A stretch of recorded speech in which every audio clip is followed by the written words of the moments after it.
Quando Exato. você, quando você fala desse ponto, quando você fala desse ponto, você em que situação dessa você já passou e quais soluções que vocês conseguiram dentro da startup de vocês, né? Porque vocês já captaram alguns bilhões de dólares, né? Sim. Olha, os investidores, no começo, eu trabalhava sem me pagar nada, e isso muito incentivado por investidores. Inclusive, eles falaram para mim que era assim, era normal, e eu acreditei que era normal. E eu gastei muito dinheiro vivendo, assim, queimando meus próprios recursos para trabalhar na empresa, sendo que eu tinha levantado capital para pagar o time, né? E eu poderia ter me pagado antes, né? Quando eu cheguei no momento de, meu Deus, estava um pouco assustador, aí eu comecei a me pagar um salário. Mas os investidores não estavam muito felizes com isso, porque eu era a fundadora, eu era a majority shareholder, eu já tinha muitos benefícios. Só que era minha empresa, né? Jota? Deixa eu tirar aqui no mudo. Puta, eu acho que isso é um trade-off ali do começo, onde que você vai, desculpa o termo, mas acabar abrindo as pernas para diluir cap table e ter essa grana colocando ali, que você vai ter que escolher ou ir para colocar num cash burn de alguma coisa ou ir para você. Eu acho que depende muito de como que é a composição do seu quadro societário, né? Dá um nosso exemplo. Putz, hoje somos em 5 sócios, né? E até por essa quantidade de sócios, a gente não pode ter rodadas assim muito early stage, senão não vai ficar nada para ninguém, né? Então a gente tem que segurar. E aí acaba, né, como os 5 sócios estão ali na operação, tem parte part-time, por exemplo, no meu caso, eu tenho outras empresas que mais tradicionais que sustentam eu conseguir tocar o projeto da startup. O Paulo, que é um outro sócio, também tem uma outra empresa.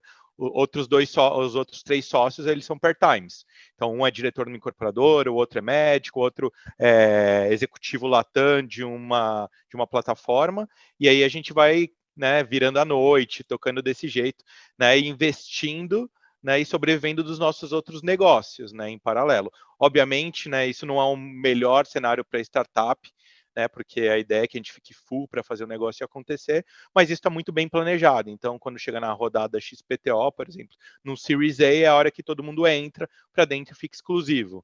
Né, eu paro de tocar meus projetos em paralelo e fico mais como acionistas nele e entro para esse projeto. Então, são muitas pequenas escolhas que eu entendo que vai depender do contexto de cada um, né? Acho que cada contexto, por exemplo, se eu abrisse ali depois que eu saí da faculdade é uma outra coisa.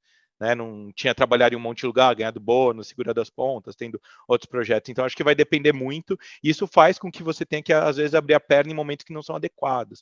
Eu acho que essa tem que ser a escolha, né? E às vezes você tem que comer o pão que o diabo amassou para conseguir esse contexto de segurar um pouco de cap table, porque senão você vai queimar ali no comecinho algo que poderia estar valendo muita grana daqui a 1, 2 anos, talvez.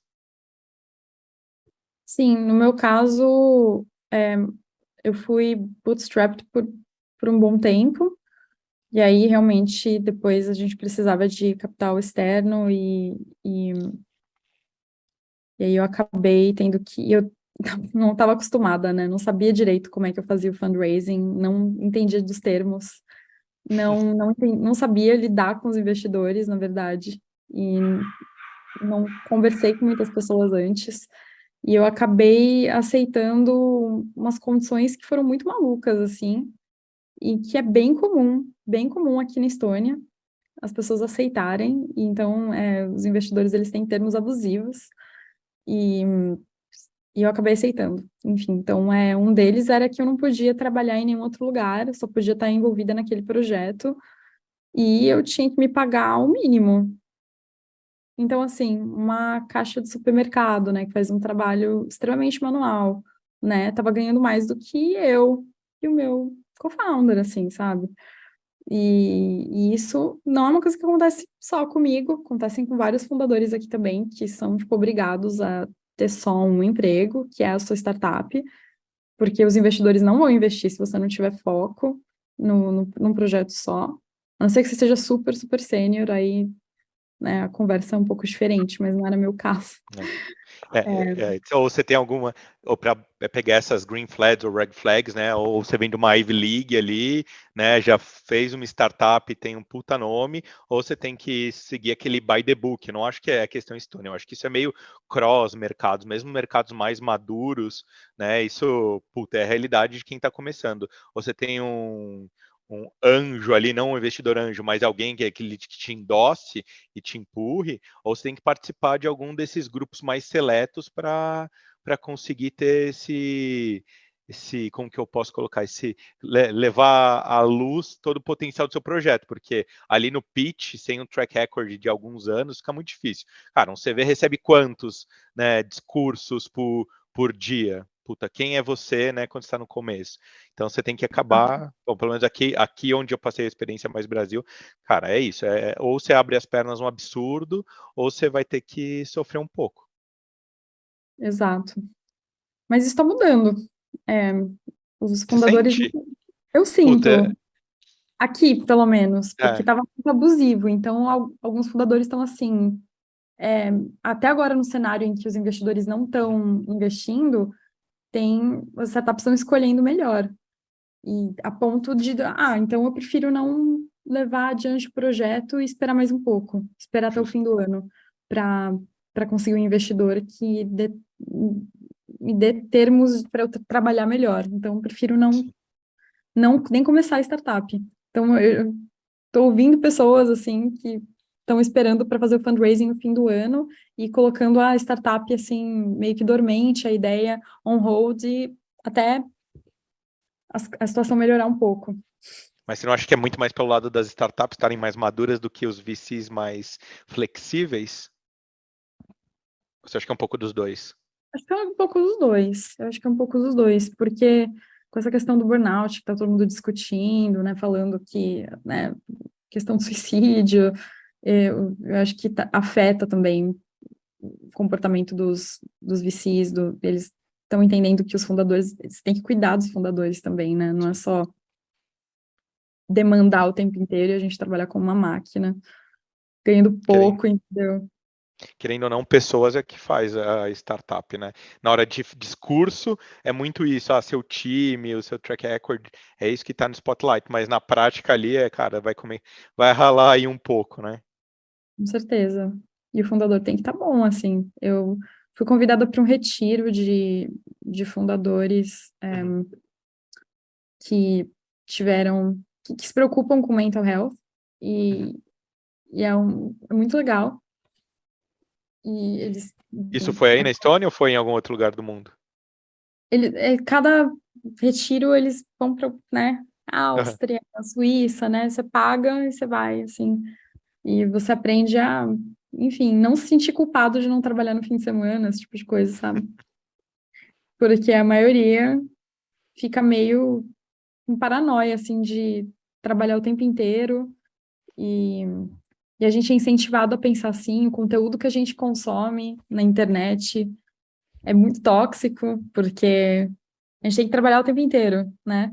Enquanto eles estão dormindo, você está trabalhando, né? Então, esse tipo de coisa, né? Em que você está trabalhando e você está tendo um burnout, né? E quando isso chega,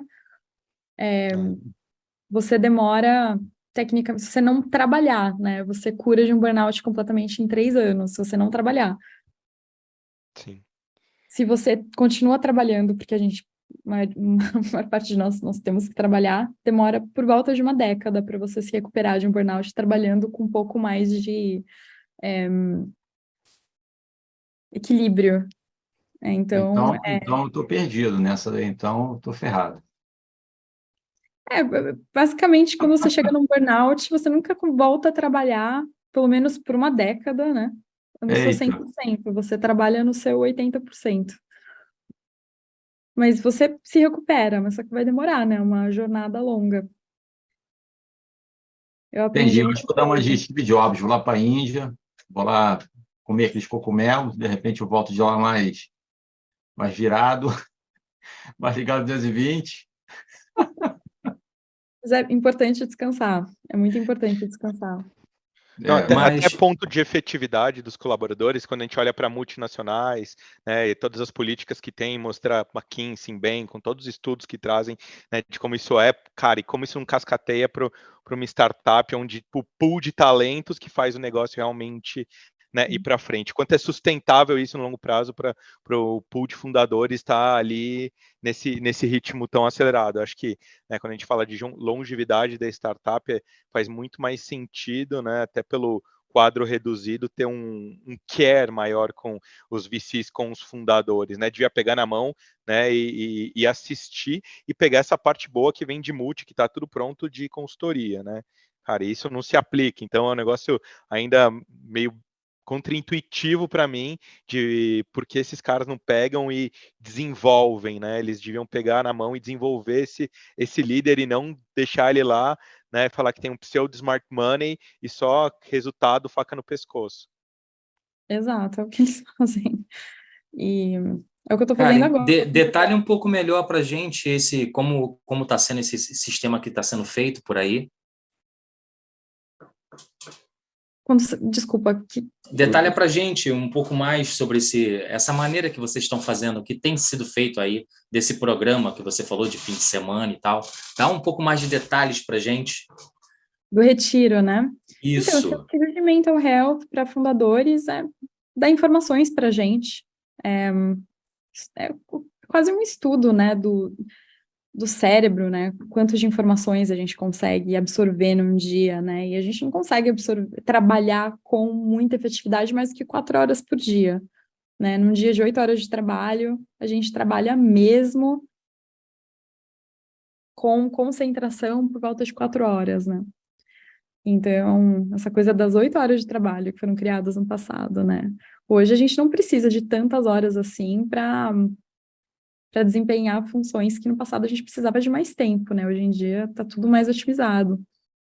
E a questão de processos também, que a gente pode criar, que existem hoje em dia para as coisas ficarem mais eficientes na comunicação. Então, em tese, a gente não precisaria trabalhar tanto. E o nosso cérebro precisa da procrastinação, né? De não fazer nada. A gente precisa, para criar soluções criativas na nossa vida, né? Isso vai refletir no trabalho. A gente precisa descansar. A gente precisa, às vezes, não fazer nada, absolutamente nada. E é uma coisa que, hoje em dia, a gente não faz, a gente não se permite, né? A maioria dos fundadores, eles se sentem culpados de não fazerem nada, sendo que eles não fazendo nada, eles vão estar muito mais produtivos, vão criar soluções que eles não criariam antes e vão trabalhar com muito mais alegria. Que o cérebro ele tem que descansar para poder ser criativo, né? Exatamente no momento que a gente está descansando, relaxando, pelo menos assim comigo, vem ideias que cara, por que eu não pensei nisso antes, né? O Ideias no cérebro, banho, né? Quantas pessoas é, têm ideias no banho, caminhando na rua? é, É um momento de relaxação. Relaxamento? Como é que fala? É um momento em que você está andando e não está focando no trabalho e você tem ideias e é um momento de você tá descansando a cabeça e as ideias vêm. Então, a gente nesse retiro, a gente estuda isso, né? O comportamento do cérebro e como a gente está acostumado nosso cérebro está acostumado mais com a escassez, né? Ter informações mais editadas, ter menos, né? A gente toma decisões de maior qualidade quando tem informações mais editadas na nossa frente, né? Um exemplo de um menu com, sei lá, 10 páginas versus um menu que é uma página só com 5 opções. A qualidade da decisão vai ser muito melhor com um menu de 5 opções do que um menu de 10 páginas.